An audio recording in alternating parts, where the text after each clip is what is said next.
قرآن کریم کے مثلاً 3 حقوق ہیں بنیادی طور پر۔ ایک ہے تلاوت محض، بتاتے خود مقصود ہے کہ کوئی بندہ روزانہ تلاوت سے خالی نہ رہے، ہر روز کوئی نہ کوئی تلاوت قرآن کریم کی ہو۔ یہ پہلا حق ہے جو سب سے آسان ہے۔ قرآن کریم کے حقوق میں سب سے آسان جو ہے وہ کیا ہے؟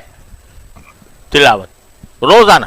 اور حدیث میں آیا ہے کہ جب بندے کی روح قبض ہوگی اور قبر میں پہنچے گا تو قرآن جو ہے وہ اس کے سر کے پاس ہوگا۔ جو آدمی قرآن کریم سے مشغول ہوگا، اس کی تلاوت سے، اس کے فہم سے، اس کے تبلیغ سے، اس کی دعوت سے، تو قرآن اس کے سرانے ہوگا، اور سرانے ہو کر وہ اس بندے کے اوپر عذاب آنے سے رکاوٹ بنے گا۔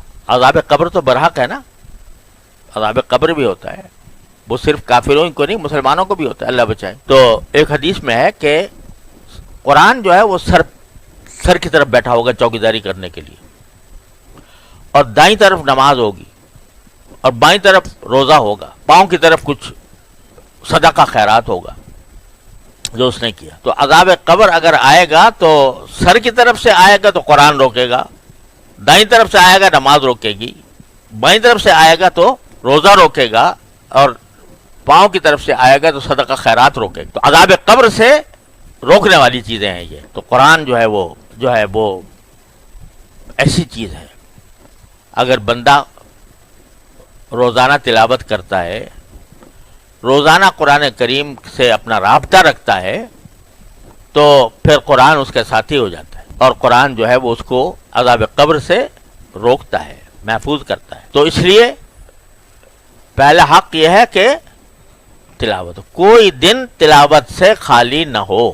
اور ساتھ ہی اس کے برعکس وعید بڑی سخت ہے کہ اگر کوئی شخص قرآن کا علم اس نے حاصل کیا، حافظ ہو گیا، مثلا حفظ بڑی زبردست دولت ہے، وہ حاصل کر لی، لیکن سویا پڑا رہا، قرآن حفظ ضرور کر لیا لیکن پڑھنے کی نوبت نہیں آتی۔ جب اٹھنے کا وقت ہے قرآن کریم پڑھنے کے لیے، ان قرآن الفجر کان مشہودا، اس کو سو رہا ہے پڑا ہوا۔ تو حدیث میں ہے کہ اللہ بچائے، اللہ تعالیٰ ہر مسلمان کی حفاظت فرمائے، قبر میں اس کا سر پتھروں سے کچلا جائے گا۔ تو اس لیے پہلا حق تو ہے تلاوت۔ تو اس لہٰذا ہر آدمی کو سوچنا چاہیے کہ میں قرآن کو کتنا تلاوت کرتا ہوں یا نہیں کرتا۔ دوسرا حق ہے سمجھنا، اس پر غور کرنا۔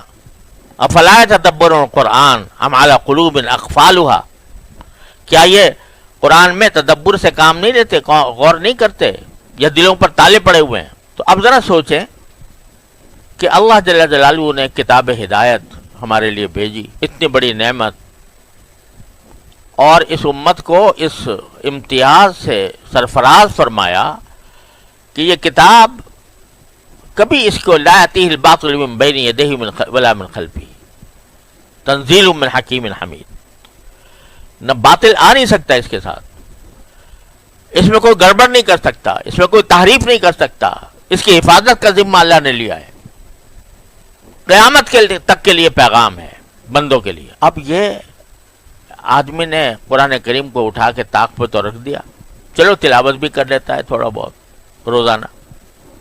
کبھی یہ داعیہ پیدا ہوا کہ میں دیکھوں تو صحیح کہ میرے پروردگار نے مجھے کیا پیغام بھیجا ہے؟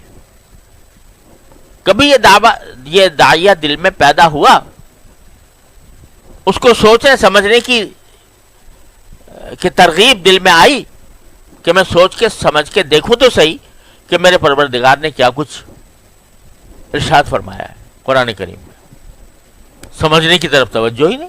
اللہ کے بندوں نے تفسیریں چھاپ دی ہیں، ترجمے چھاپ دیے ہیں، مختصر بھی ہیں، لمبے بھی ہیں، مفصل بھی ہیں، لیکن کیا کبھی یہ شوق پیدا ہوتا ہے کہ بھئی میں اس کو پڑھوں، ترجمہ پڑھوں، اس کی تفسیر دیکھوں، مستند تفسیر؟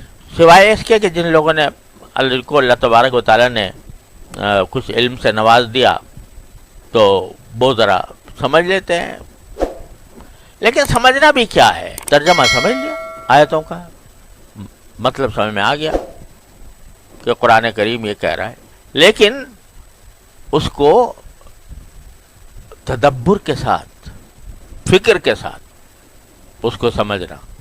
افلا یتدبرون القرآن ام علی قلوب اقفالها. تدبر کیا مطلب؟ قرآن کریم نے جگہ جگہ جگہ جگہ اپنی آیات قدرت کا ذکر فرمایا ہے. ہم پڑھ کے گزر گئے، ترجمہ بھی سمجھ گئے.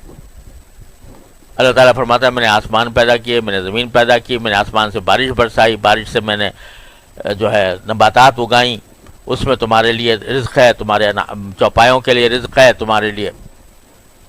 بس پڑھ کے گزر گئے.